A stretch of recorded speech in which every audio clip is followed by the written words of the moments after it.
loceng, like dan share. Okey.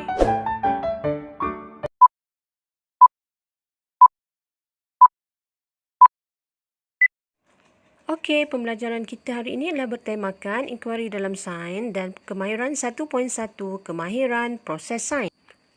Kemahiran proses sains yang kita nak belajar hari ini adalah mengawal pemboleh ubah, membuat hipotesis dan mengeksperimen. Sebelum kita teruskan, jom kita fahami maksud pemboleh ubah. Pemboleh ubah manipulasi atau PUM ialah pemboleh ubah yang diberi tidak sama dalam sesuatu uji kaji. Pemboleh ubah bergerak balas atau PUP pula ialah kesan kepada uji kaji atau pemerhatian yang kita lakukan.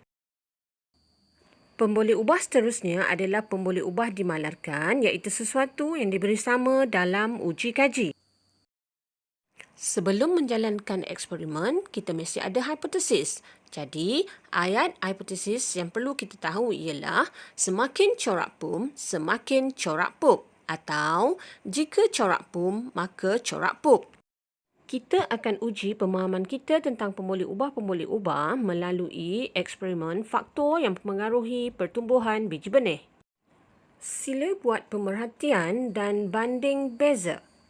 Apakah yang diberi tidak sama dalam piring Petri A dan B? Ya, bilangan biji benih. Maka itulah pemboleh ubah manipulasinya. Kita buat pemerhatian. Perhatikan saiz batang, saiz daun dan ketinggian anak benih A dan B. Pemboleh ubah dimalarkan pula ialah sesuatu yang diberi sama iaitu saiz kapas di dasar bekas, kuantiti air dan tempat uji kaji. Berdasarkan data dan pemerhatian, kita dapati saiz batang, saiz daun, ketinggian anak benih dalam bekas A lebih kecil atau rendah berbanding dalam bekas B. Kenapa? Bagus. Ya, kerana bilangan biji benih dalam bekas A lebih banyak berbanding B. Sekarang, kita sudah boleh membuat kesimpulan. Sebelum tu, ayat kesimpulan yang kita mesti tahu ialah didapati jika corak PUM, maka corak PUP. Oleh itu, kesimpulan eksperimen ini didapati jika bilangan biji benih sedikit, maka saiz batang atau saiz daun akan lebih besar.